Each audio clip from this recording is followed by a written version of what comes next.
these animals that are here would not be alive today if not for this place. When you go to a sanctuary, you're meeting some of the few. You're meeting some of the few elder goats that exist, some of the few elder cows that exist, because this is the only place they're allowed to grow old. People come every weekend, May through November, and they are usually meeting these animals who are farmed for the first time. Wow. Here's a 14-year-old pig. This is the only place you'll meet a 14-year-old pig.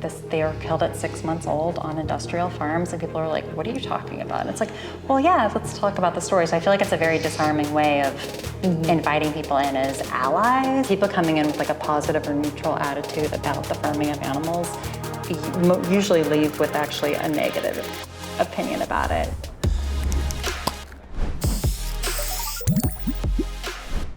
What the hell is up, you guys? My name is Jamie Logan, and today I am here with the executive director, Rachel McCrystal of Woodstock Animal Sanctuary, and we're gonna talk all things what it takes to run a sanctuary, some of the challenges, some amazing rescue stories, and really get to know Rachel and how she got into this really heartbreaking but rewarding work. So thank you so much. Thank you for having me. So why don't we just start off, tell me a little bit about what got you into animal rights in the first place. So I was raised mostly vegetarian, and really kind of like, I'm from California, but I really grew up in Arizona, and my dad is a biologist. So and his specialty was actually reptiles. So we spent so much time when I was a kid actually like learning about reptiles. I lived in a house with hundreds of animals, including rattlesnakes. We had a whole rattlesnake wing of the house because he studied them and like learned their mating patterns and their migration patterns, and then also helped to do conservation work. And so field trips were when I was a kid, like instead of going on vacation, we would go up into the mountains of New Mexico or like along the border between Mexico and Arizona and just do field work. Wow. So I was in Ranger Rick when I was a kid talking about rattlesnakes.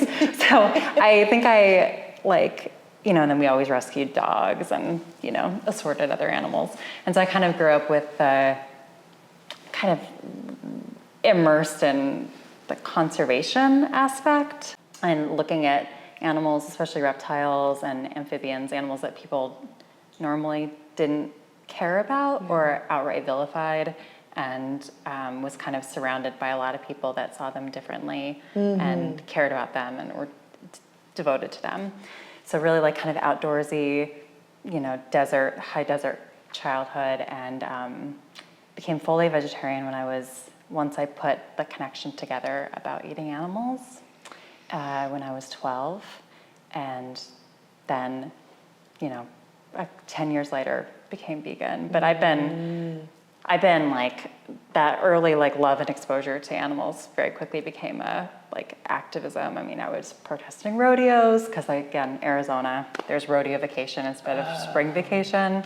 So I remember like the only fight I ever got in school was I punched a boy because he was torturing a lizard. I love that. I was like, you know what? That's what you got. That's what you deserve, yeah. So yeah, I think it just kind of like early, it was always the animal activism and like environmental activism, and kind of was always a big part of my life. How did your family react to you first going vegetarian? Supportive, but I think they thought I would grow out of it. Really? Even your dad, who works so closely? Yeah, I think even with people who really care, I mean, we see it all the time, right? Yeah. Like dog activists who will like spend every dollar they have and like risk their lives to save a dog, then will go eat a pig, right? So I think it's the same thing with I see that with a lot of biologists and conservationists, is like they really care about this specific wildlife, or they'll go and they'll admire a bird and then they'll go and eat a bird. And I think there's often that divide. So I think they thought I would grow out of it, but I've kind of, So what makes somebody like you able to move past whatever that divide is, or to see all animals as equal? Like, how did you make that connection? Was it an experience that you had with a cow?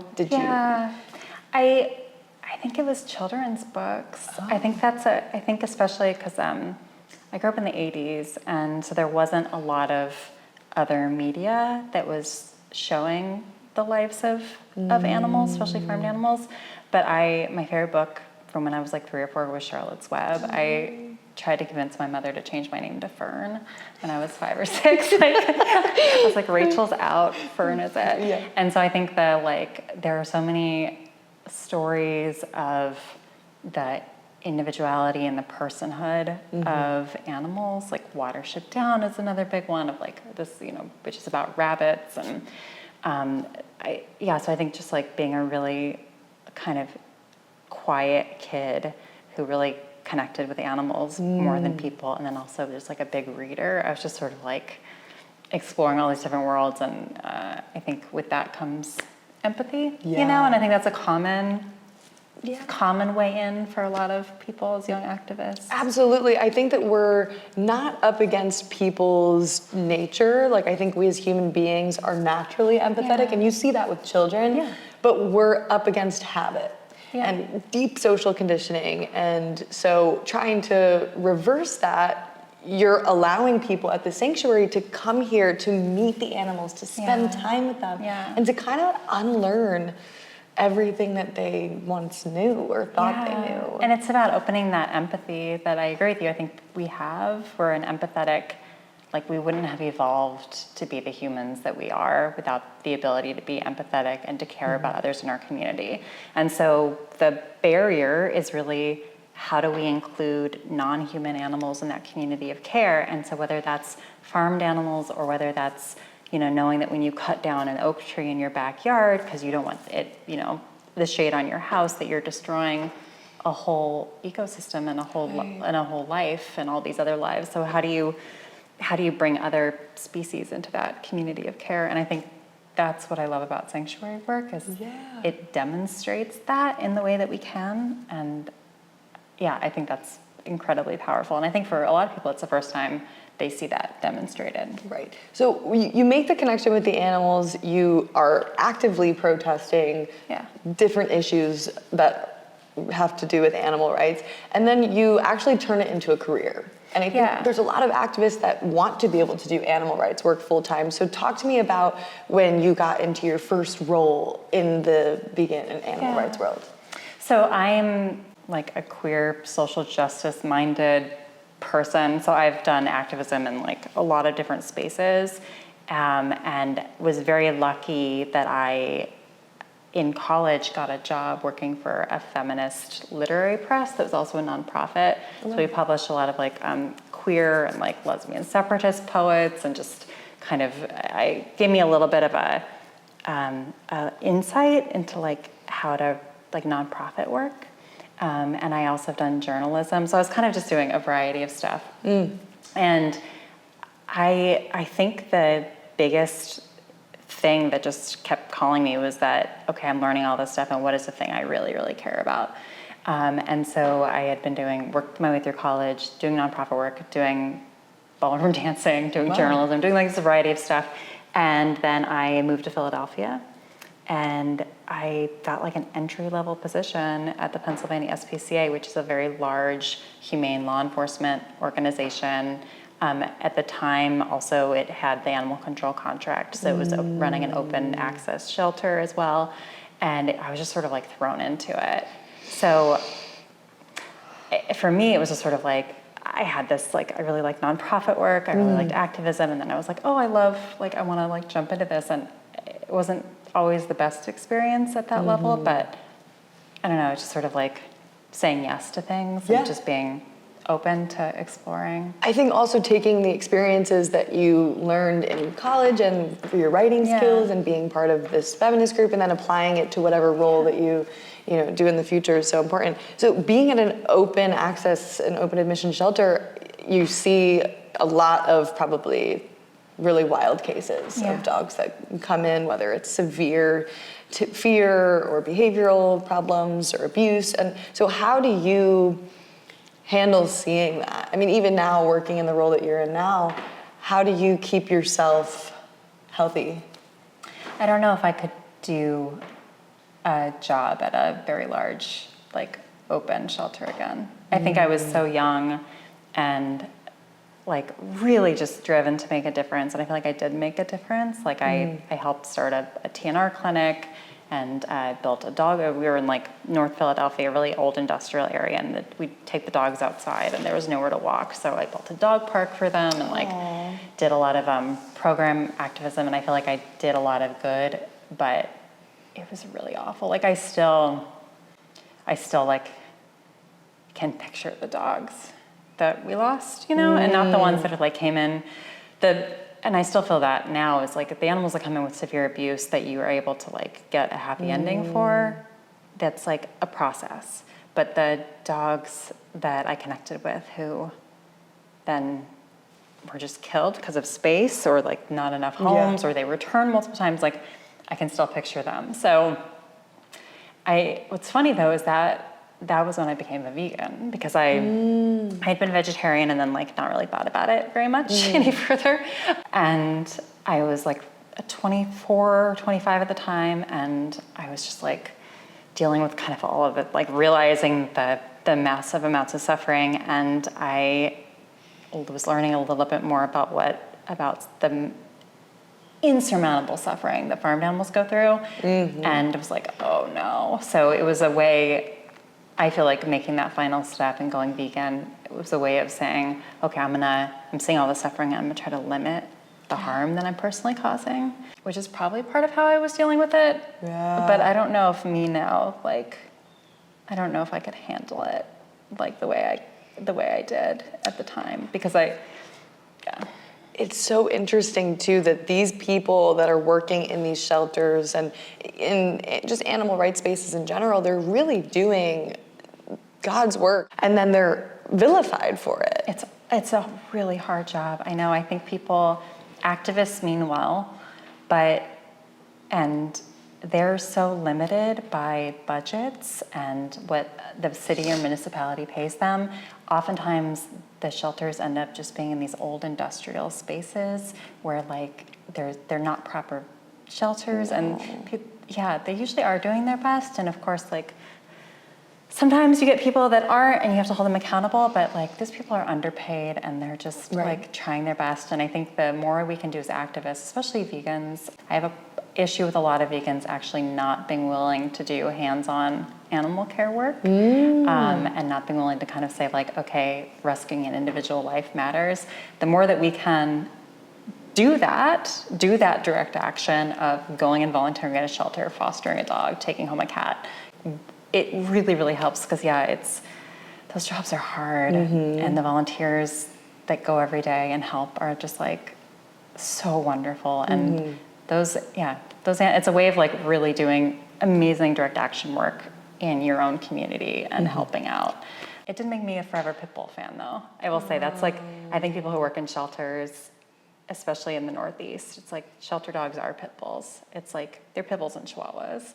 Really? Chihuahuas too? Wow. Chihuahuas are a big, big population. And so you kind of, I didn't grow up out west. We didn't really have pit bulls, and so and there was also a lot of breed bans. So I like immediately fell in love, because you just do. They're just like amazing dogs, and so since then always had many pit bulls in my life. I love pit bulls so much. I foster animals, and a lot of the time they're pit bulls. And this one dog that I had for 6 months, his name was Ace, and he was just the transformation that he had from the time I got him. Like I remember he got off this big van from North Carolina. He was like 2 hours from being put down, and I saw his picture online, and I was like, I called the number and I was like, I'll take him.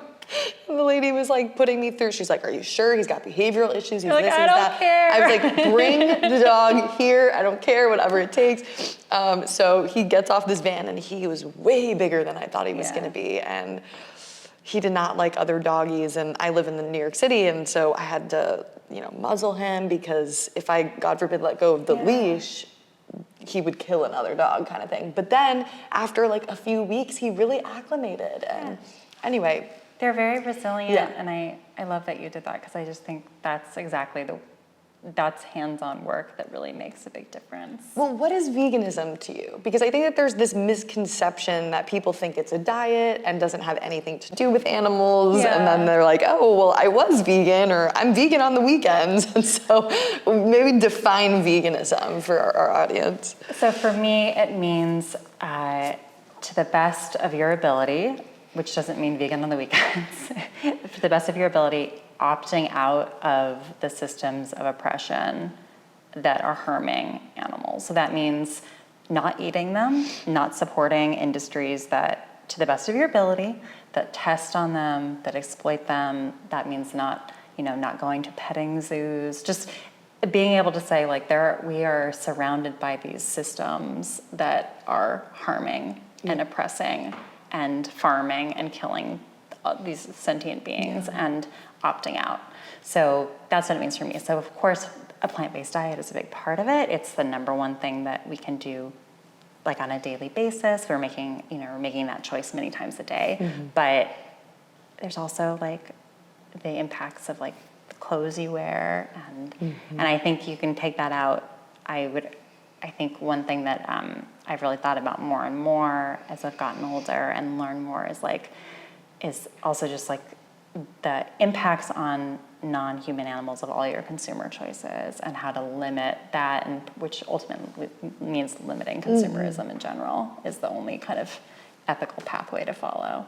So yeah, I think that's one thing I think we need to do when we talk about being vegan is, like, what about thinking about all those systems of then how can we figure out how to personally opt out of it, and then also advocate for it. So yeah, you can't buy a dog.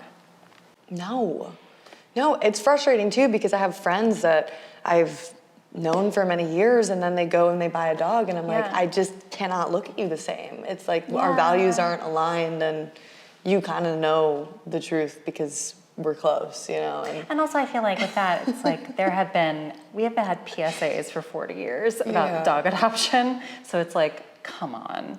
So they might not know about, like, shelter killing and all this other stuff, but it's like, I just think we need to get people out of the mindset of thinking that we can buy another animal to suit our purposes. Right. Because that's why people don't go to shelters. They're like, oh, well, I'm not going to find the type of dog I want. And it's like, fuck that. Who cares? They do it for them, yeah, right? It's like, you don't need a dog. You want something in your life, go do somebody else a favor and help a living being out. And, like, it's like, it's not just a selfish act, which buying a dog is. Totally. And so now that, like, you've defined what veganism is, I think it's important for people to note that, like, it's not necessarily about, like, you don't have to see a pig as equal to a human life. I do personally. Like, I think that all life is sacred, but when I try to convey, these messages to people, it's just simply wanting to end exploitation where possible, and from there you can take the next step of, like, helping out and getting active. And not enough vegans are, like, I can't tell you how many people are just meeting up for potlucks, and that is which maybe it starts off like that, but if we really want to see change and we want to see a world that is more peaceful, we have to speak up, we have to get active and help out sanctuaries. You can't have a movement without action. I mean, that's, like, otherwise we're just all standing around eating brownies. And I will say that, like, that's not doing anything. Global meat consumption's going up because of globalized industrialized capitalism. These systems of oppression and environmental destruction are becoming more sophisticated. Like, we're on a very short timeline. And so I think it's great to have community. I think it's great to eat plants. I think it's great if it's a healthy diet for you and you're seeing health benefits. Amazing. I don't really care though. like that's great for you. Like, but how are we, like, we need to, like, actually take concrete action. And I will say that, like, I think that's the biggest issue with animal rights as a broader movement, is that it's not organized, and I think we've just sort of, like, settled for new consumer products being the end result of our rights movement, which has, the rights part of it has been completely removed. Well, what would you say to people's criticism that sanctuaries are very expensive and that they're not creating the most amount of change or impact? I will say, if you look at the budget of the sanctuaries today, like, they're actually not expensive. So I think like they're nonprofits, yes, so they cost money, and the bigger they are, i.e. the more animals, the more staff, the more money they're gonna cost. But when you actually look at how big they are in comparison to other animal rights organizations, they're actually, we're small, mid-size nonprofits. They're not, it's not a ton of money. So, but what is being criticized is there's a calculation of like, okay, you save one pig, this is how much it costs to take care of that pig, which is a lot. Just like if you save a dog and you care for them their whole life, and you provide medical care and you feed them and you provide them shelter, you're gonna spend a lot of money on that one dog. So yes, that's true. Yeah. But on the scope of things, I think we've been told that there's like all this money going into sanctuaries, and it's not. There's not a lot of money going into sanctuaries. They're all pretty small. But the criticism of, well, why, because where that boils down to is the argument of like, why would you save one pig when you could, you know, go and hypothetically do a corporate campaign. If you're gonna spend $20,000 on this one pig, why not spend it on this? It doesn't make sense, because saving that one life, it matters. It matters for that one pig. And also what hasn't been measured is the actual impact through advocacy and storytelling and people meeting that pig and just like making that, doing that rescue and making that public statement of like, I'm saving this life, that's not been measured. So I think saving a life is saving a life, and that is value in itself, and I don't think we should dismiss that because it costs $20,000. But also it's like there's a huge impact in actually doing that and then telling people about it, and people saying that like, oh my God, that person did this, and that's how a lot of people learn about industrial animal ag. Right. I think there's a lot to be said about that. These animals here are like ambassadors for all the other animals. Yeah, and sanctuaries as a whole are having the most impact in terms of farm animal advocacy on social media. I mean, if you look at kind of like who is like what organizations are are bringing people in, it's sanctuaries. It just is, and that, like, so there's that aspect too of like we have. Even like some really small sanctuaries where it's like one or two people have a huge audience that they can reach that has been pretty untapped by the mainstream animal rights movement, because sanctuaries have been dismissed as like, oh, you're just rescuing animals in the middle of nowhere. But people are coming in and learning about, I mean, look at an account like Goats of Anarchy, which is a very large Instagram account. They're doing great work rescuing special needs goats in New Jersey. They're reaching more people than really large nonprofits in our space, and to dismiss that and say like, well, you spent $10,000 getting a goat prosthetics, what's the impact of that? It's like, the impact is that goat can live, and that's amazing, but then also all of these people are saying that we're caring about this one goat, and it has a huge impact, and those are people that are not going to be watching slaughterhouse videos.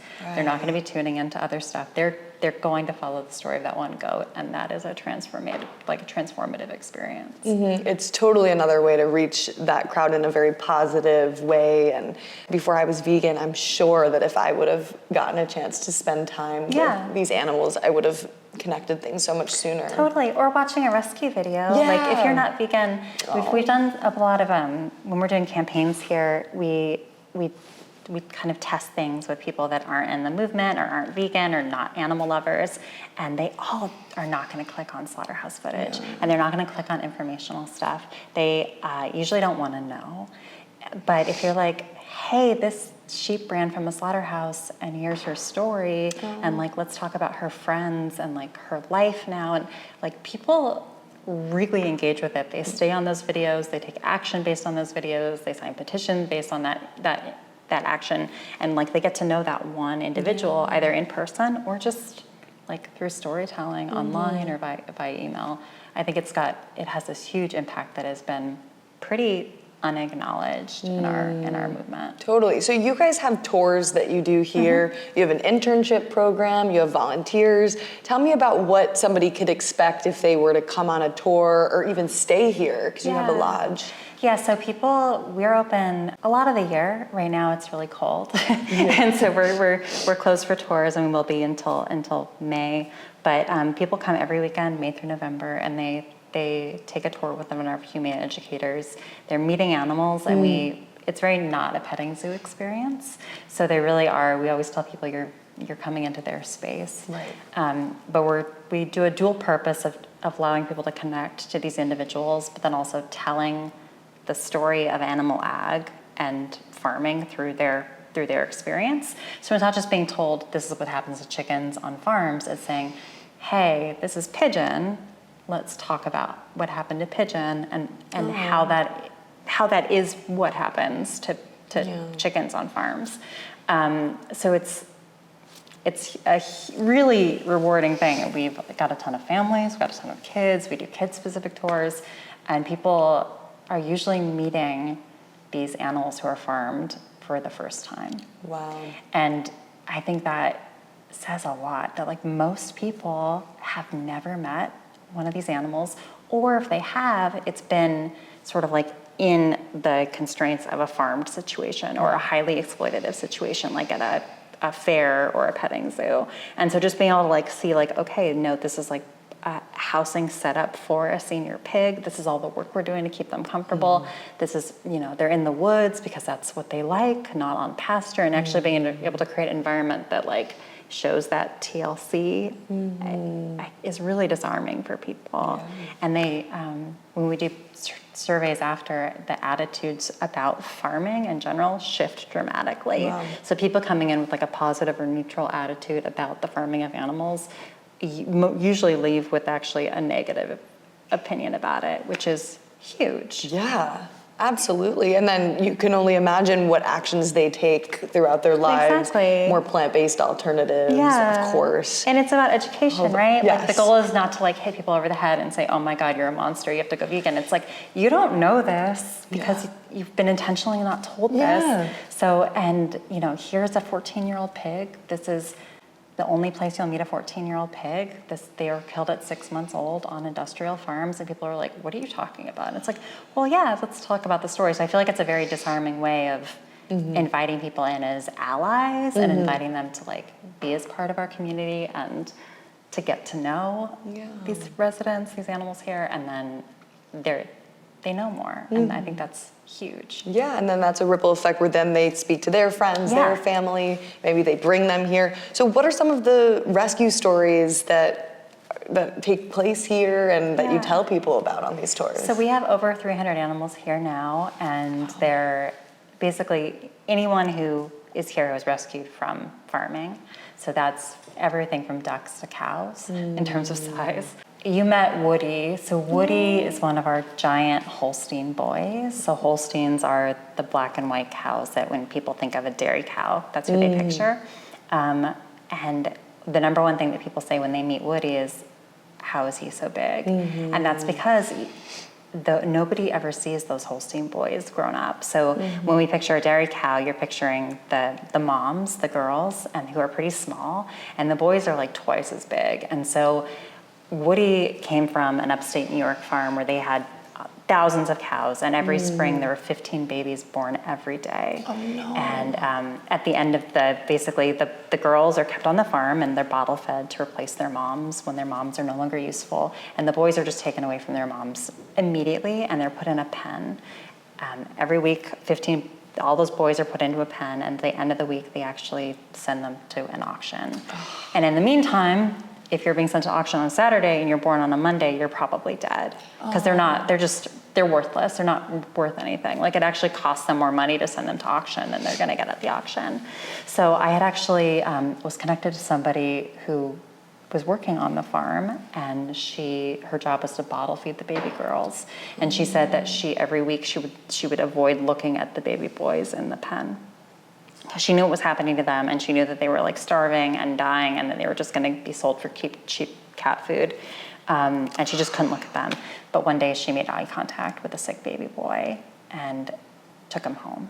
And sadly, he ended up passing. But she was so devastated that we told her, if you can grab 2 baby boys, like grab 2 healthy-looking baby boys and bring them to us, we'll take them. So the next day she went and she grabbed 2 like 1-hour-old baby boys and brought them to us, and that's Colin and Woody. So they were just like so little, just like should have been with their moms. So like 60-pound little boys, and they've been here ever since. And so they've grown up here, and yeah, we bottle fed them, we cared for them when they were little, and so Colin they're both huge. Yeah. I would say like probably 2,900 pounds now, and like way taller than the average person, way over 8 feet. But they are so sweet, and we kept waiting for them to go through like a terrible teenage phase. Never did. They're just like so lovely. So Woody is a goofball. And just like so sweet, and comes up and meets everyone on tours, and it's like so friendly. And Colin's also very friendly, but a little more stoic. He's sort of more like a little more serious character. Yeah. But I will say that like meeting those giant steers is often a huge moment for people, because even people who've been on a dairy farm haven't met full-grown boys. Of course. And then you explain why, and people are like, "What?" Yeah. And it's like, yeah. Why don't we know this? No, of course. I mean, they probably didn't even know the difference between vegetarian and vegan. Yeah, of course, until then. We have so many vegetarians who come on tours here and that leave vegan, because I think they already care about animals, they've already made some choices, and they just literally have no idea. Yeah. And so you meet this like giant dinosaur of a cow who comes running towards you like, hey, which is sort of Woody's personality. He's very goofy. And you learn about his story and what happened to him, and how, we're talking about like 14, 16 million baby boys, cows in this country every year are just like thrown away and killed as babies. It's a huge, huge. People, I think, really make an immediate connection. For sure. Just to think that like these animals that are here would not be alive today if not for this place. There are so few sanctuaries, there are so few private homes, because there are people that, of course, rescue farmed animals too and are able to keep them in their homes, including amazing micro sanctuaries, people that have a couple chickens or a couple of goats that are like, that are their companion animals. But we're talking about just like a handful of homes and so many that need spaces. So you're really, when you go to a sanctuary, you're meeting some of the few. You're meeting some of the few elder goats that exist, some of the few elder cows that exist, because this is the only place they're allowed to grow old. And we're turning 20 this year, and I think one of the most special things that we're seeing is like our residents are so old, which is like so amazing, because when you rescue animals, you're usually rescuing babies, because that's when they run from slaughterhouses, that's when they have a chance to be rescued, like that's when they're killed. So normally they're babies, and so if you are lucky enough to be able to like care for them for decades, you end up having a very like elder population. And so we have full barns that are just like senior centers, and a lot of what we're doing is like end of life care, and we may have to make like hospice decisions, and really trying to like balance quality of life. And it's really amazing. And like, out of our pigs, 4 of them are not elders, like out of our like 30 something pigs. Wow. So we really, I feel like that's been pretty special. It's just being able to be like, oh my God, we're providing all this care for like these animals that aren't allowed to grow old with their families and friends anywhere else. No, but then you also run into, they have predispositions and problems. Oh yeah, it's a nightmare. Yeah, because they're bred that way. They're bred that way, and they're bred to get, either really big, or they're bred with all these genetic issues that don't really show up until like middle age, and people that run farms don't care because they don't survive that long. Right. So they come in with viruses. So a lot of what we do is like preventative care, and also dealing with that. So not everybody can do this work. I mean, a lot of people want to save the animals, but whether it's financial challenges, it's also a physical challenge, emotional. Can you talk a little bit about some of the challenges, whether it's day to day or even like on a larger scale, the challenges that you face while running a large sanctuary? So financial, there's like, you can't, there's sort of like the costs are the costs. It's like we have all these buildings, we need a team to take care of everybody, we need to provide medical care, which, I mean, everyone who has a companion animal knows how medical care just gets more and more expensive all the time. So costs are definitely an issue, but we're also dealing with some things that people may not be like fully aware of, things like avian influenza, the avian flu that is making headlines now because of the dairy, it's moved into dairy cows and has also jumped into humans a few times. We've been dealing with it like preventative stuff for years because it's been in birds, and if it got into our flock here, it could really kill a lot of birds, and also the government could come in and just kill every bird on site. So we've been dealing with things like how to protect the birds, quarantine protocols, just really trying to basically make sure that our animals and our team and our volunteers are safe from these viruses that are being spread by animal ag, and that are, you know, causing millions of deaths on these big farms because of their terrible disease prevention practices. Also, climate change is a big issue. So we are in a drought right now in the Hudson Valley, and that means, and through most of the Northeast, and that means that like we're having to do water conservation, because if our well went dry, then what are we gonna do? So working on like how do you deal with drought?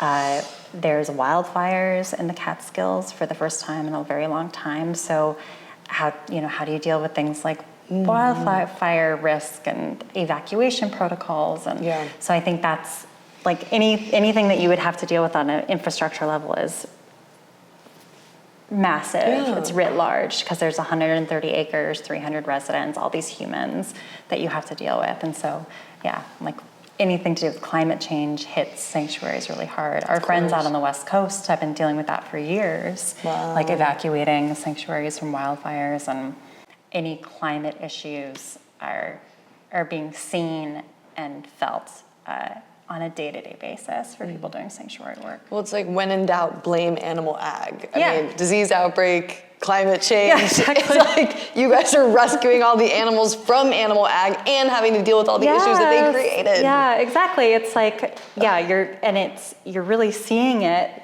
really quickly. I mean, like we're very aware of what's happening with diseases, what's happening with climate change, because we can see it happening.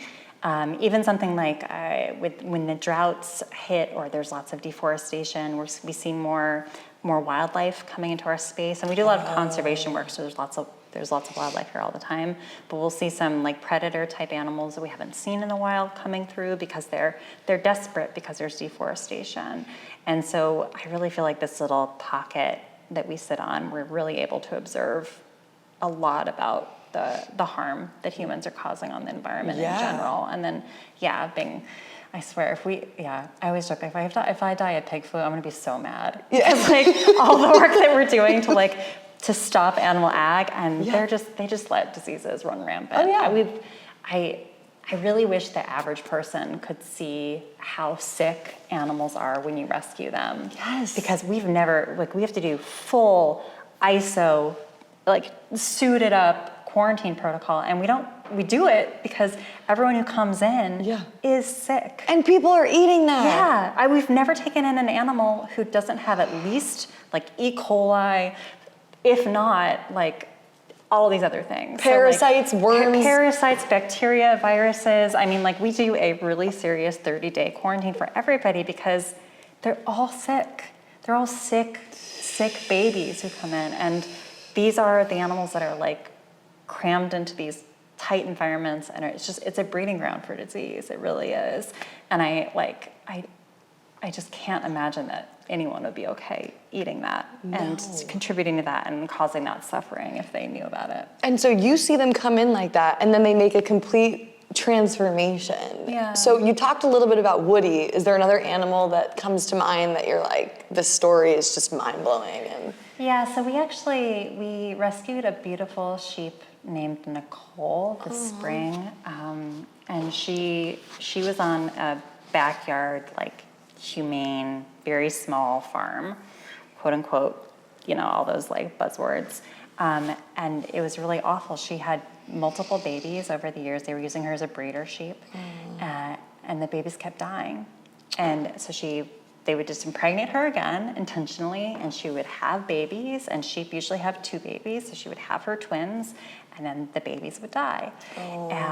And this farm was being really run by a husband, and his wife reached out to us saying, her baby's died again. He's sick of it. He's gonna sell her to auction. I don't want her to be killed. And so we said, okay, we'll take her in. And we took her in. She was pretty scared, pretty timid, very skinny. And we quickly realized that she just had a condition with her udder that she wasn't able to feed her babies. Oh. And this poor thing had just been going through all these pregnancies. These poor babies are starving to death. And just again and again and again. And this could have been figured out immediately. And so she was pretty sick, pretty skinny. She had that issue and was pretty traumatized by the whole experience, and was in quarantine here for a while. And then we resolved all that. She was, finally feeling better. Still very shy. But then the minute we put her in with the rest of the sheep, she was like you could just see her transformation immediately. She felt just so happy and safe and ready to be here. But I think somebody like that who's gone through just so much physical trauma and loss, and again, this is the best case scenario farm. That's the best case scenario. And she still went through just total hell. And now is a happy, sweet member of the flock and has her best friends. She sort of got her middle-aged lady gang in the sheep herd that she hangs out with. And she's fantastic, and she's been having a beautiful year here at the sanctuary. That's awesome. I think I'm really glad that you brought up the humane or small farms, because every meat eater ever, when I speak to them, they're like, oh, I get my meat from the farm next door. What is that stat that if something 50% of people say that they buy their animals, and then they walk into McDonald's. What are you talking about? Also, I've been on those farms. They're awful. Oftentimes the animals that we're taking in from those small farms are in way worse shape than the large industrial ones, because they don't really have any disease prevention protocols. And so a lot of the neglect cases, the very few cases where someone will come in, where humane law enforcement will go in and be able to see somebody, are those small farms. I mean, we took in a cow named Joe from a dairy farm 4 or 5 years ago. And this dairy farm was, I know people who have gone there to buy their milk because it is a small, local, family-run, blah, blah, blah farm. This place was awful. And, cows chained on concrete. Joe had sores on her body. She was so sick. The other cow we took in with her was so sick that she passed away at the hospital before she came here.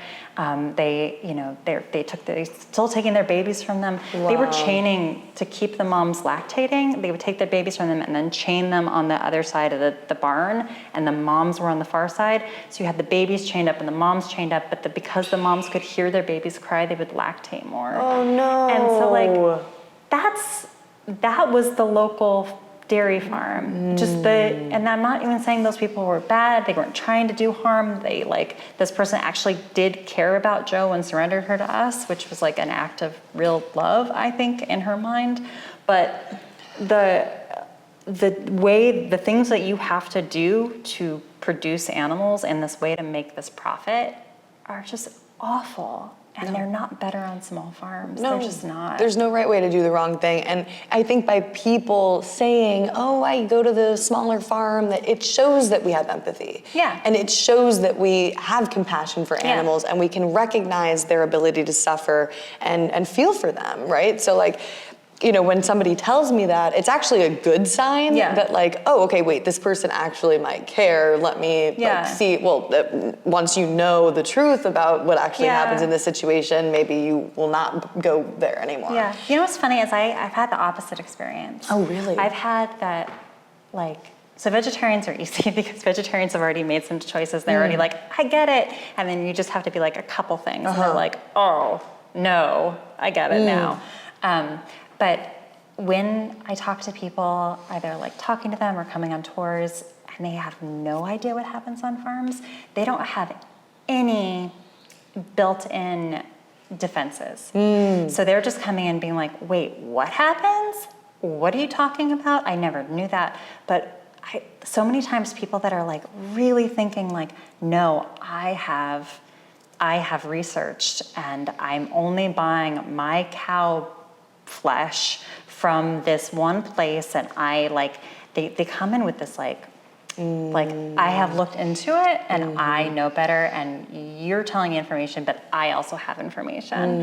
And so I've had a harder time talking to those people because they're like defensive in a way, and they're like, I've made choices and you're telling me my choices are wrong. Versus the person that's just like, I don't know, I just eat whatever, I have never thought about it. They're not defensive at all. They're just like, what are you talking about? So interesting. And that's been like an easier way of being like, here's what's happening. Right. And they're like, they haven't made choices that contradict it. And those same people, you'll ask them, oh, okay, so where did you go for lunch? What did you have, and where did it come from? And they have no idea. They have no idea. It's just a buzzword. Yeah, those people aren't actually going to those farms. It's just they're trying to make themselves feel better about their choices. They're just like entrenched in that idea of like, oh no, there's an option, which is why we don't say factory. We don't talk about factory farming here, because I think activists really embracing that term has actually made people think that there's an alternative. Right. It's like there's factory farming, but there's also this, and it's like there's not. It's like if you're going and you're buying animals at this point, you're buying animal flesh and you're purchasing it, you're participating in the same industrialized system. So there's no factory farm and like, oh, we'll just shut down factory farming, but we'll still do this farming. It's all the same. And as we talk about all the time now, of course, you know that like actually a lot of those practices that we think are not factory farm practices are actually way more environmentally harmful and have all these other issues. Grass-fed. Yeah. It's terrible. Yeah, which we've been screaming about in the sanctuary world forever, because like we can see how much space actually having cows on pasture takes, and how it of course leads to further deforestation and biodiversity loss and like all of that. But I just think people are so eager to see a dichotomy of like, okay, there's this and there's this. And I think as activists, we just have to not serve that to them. And because then they will immediately think like, well, there's factory farming, but I go to Whole Foods, it's fine. It's like, well, no, Or doesn't mean anything. They'll even say, well, you're a sanctuary, you have chickens and they lay eggs. Yeah. So how would you answer that? What do you do with the eggs or the wool? Yeah, we get asked that all the time, as you can imagine. So we actually say a few different things. We say, well, the chickens that we rescue are actually so sick from the egg laying because they have been bred through thousands of generations to lay way more eggs than are good for their bodies. So we talk about that. And then we tell people, so what we actually try to do is stop them from laying eggs. So we do things here medically to get them to stop laying eggs, because when you don't, they die of reproductive disease really young. So even if you're providing really good care, they're just like filling up with eggs, they're getting cancers, and they just get so sick. And so there's that. And if they do lay a couple eggs, we just put them on the compost. Oh, okay. But I think some people feed them back. Yeah, we've actually found that might actually increase sort of the hormonal levels. So it's a kind of everything is a bit of a like ongoing investigation, but we try to get them to stop laying. Wow. So is that like a contraceptive? It's a insert. Okay. Wow, that's so interesting. I think we need more of that. Like I posted a video the other day about how hunters, like if they really cared about conservation, they would use contraception and like kind of what New York is doing with the rats. But instead they just like killing animals. So it's not really about conservation, it's about the thrill for them. So I had somebody comment on my video, they're like, well, if you really care about animals and you're vegan and you're against the exploitation, who are you to say that we should be modifying their bodies or like putting things in their bodies and things? And I'm like, dude, we're about trying to reduce the suffering here. Yeah. You want more animals to have to deal with? Yeah, that's a slippery slope argument. It's like spay and neuter, too. Yeah, it's like we're already in a false environment. Like what actually we should do to deal with the fact that there are too many deers for the ecosystem is reintroduce the predators. Like, actually, that's the real solution. But humans aren't going to do that because all the predators were killed so that we could put cows on land. So, we're in the Catskills. They were named that because there used to be mountain lions here. It's the Cat Mountains. But they were all killed because of farming interests. And so then the justification does become, well, there are all these deer and there's not the natural predators. So, like, it's already a false environment, right? So, like... Yeah, we're trying our best here, okay? It's for me, it's like with humans too. Like, I wouldn't want to bring life into the world that would suffer, or that if I couldn't take care of a life, But anyway, it's that topic we could do a whole podcast about, I think. People will do the slippery slope things at you, and it's like, well, we're doing our best. It's like, you give me a better solution. Please, I would love to hear it. So you came onto the team in 2017 at Woodstock, right? 2014. Oh, 14, so okay. I've been the director since 2017. Oh, the director, okay. So what was the transition like going from your first role to the director here? I really loved Woodstock for a long time. I'd become a member because I lived in Philadelphia, and there was a cow who escaped from a slaughterhouse outside of Philadelphia, and she made the local news, and we, like, all of us animal rights activists in the city were all like calling, trying to get her, after they'd caught her and returned her to the slaughterhouse, trying to get her saved. And when she was eventually released, she came here, so I kind of followed her. Her name was Kaylee. She was magical, and she sadly passed away a couple of years ago after a long life here. So I became a member, and I started doing some volunteer work, and then started helping with, like, development, marketing, PR stuff. I think the biggest change from, like, just being a member of staff to being the director is just the amount of stress. It's like it's never boring, which is nice. I feel like oftentimes if you've been like doing the same thing for years, you're like, oh, I kind of understand. It's never boring. I feel like it changes constantly, but it does feel like there's so much responsibility and moving parts, and, like, responsibility for the animals here.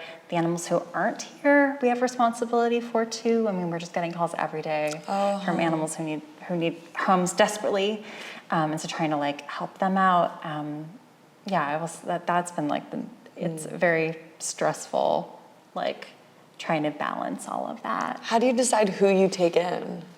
Who we have here is how we decide who we take in. So because we have such an older population, you can't just have a pig barn full of old pigs and throw a piglet into the middle of it. All of the older pigs would be like, I'm sorry, this is a retirement community. We're not here for that energy. It's a senior center. So as we have space, then we make choices based on the best interests of the residents already here. So that means, like, we know if we have a couple, some spots in goats, or we could take in a certain type of chicken, and then we just try to rescue those most in need without other alternatives from there.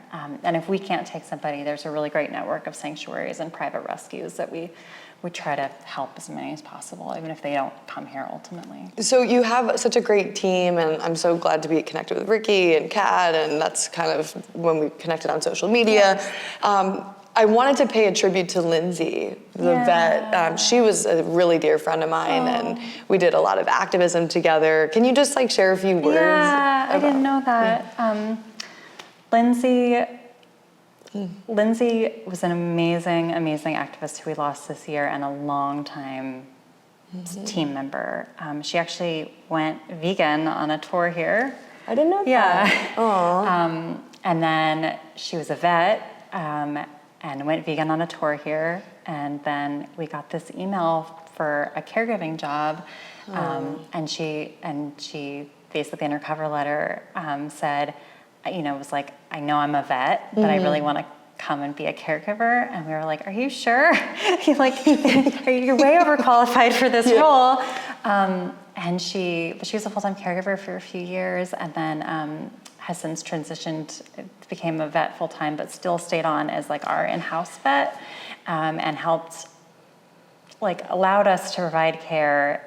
Having her here has allowed us to, like, take care of thousands of animals in a way that we never could have.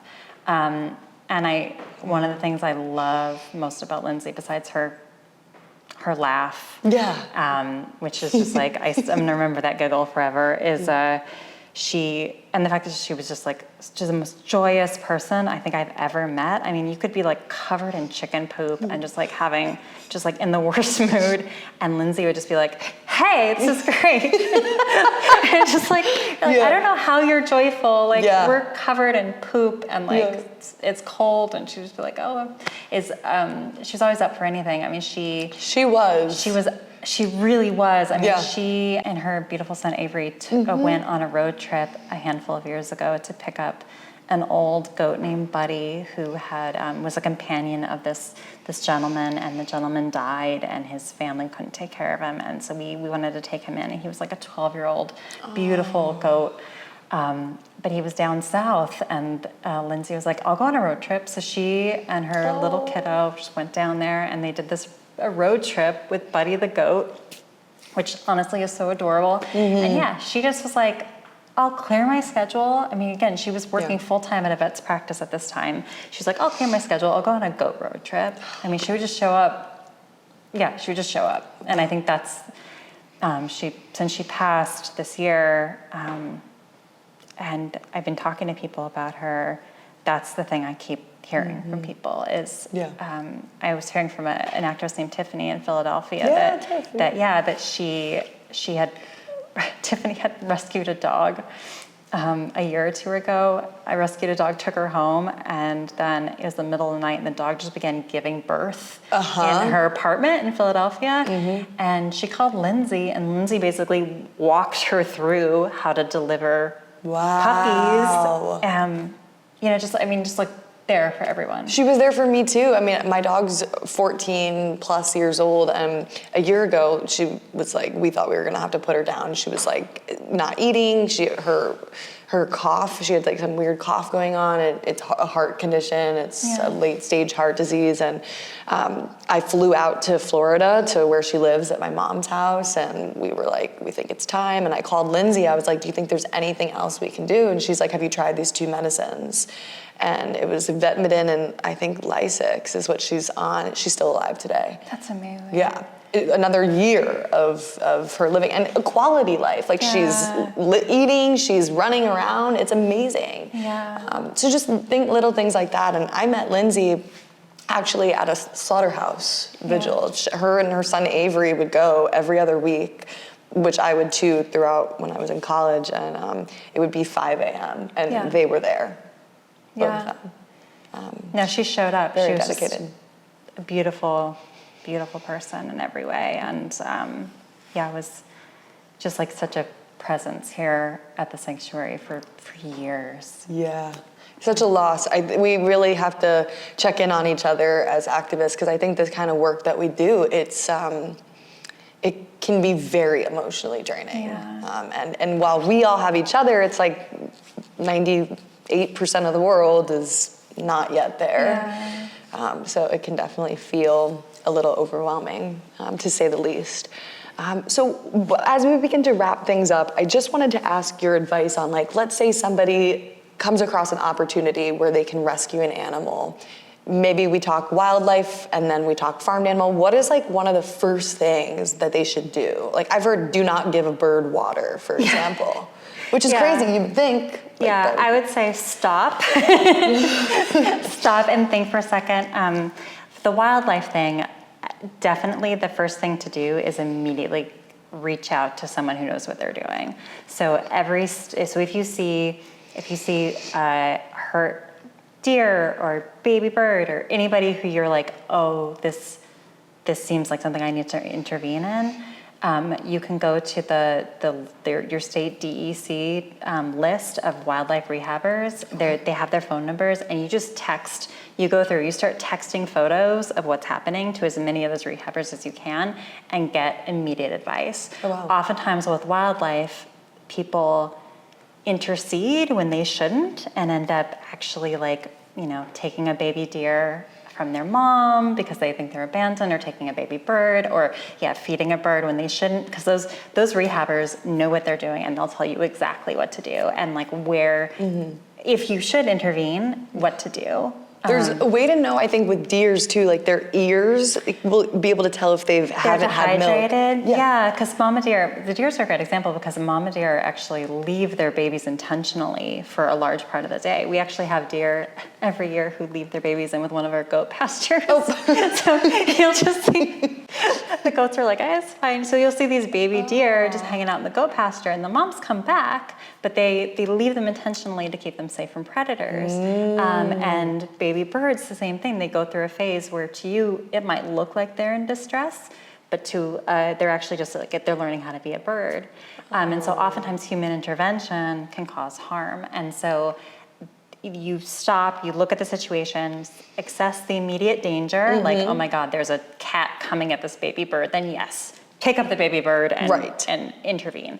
But if it's like, I don't know what's happening, take a picture or video and reach out to actually qualified people. Don't post it on Reddit. No. Nobody knows what they're talking about on Reddit. I just feel like, it's the biggest time suck is like me getting into Nextdoor Reddit being like, no. So like actually reach out to a rehabber. Okay.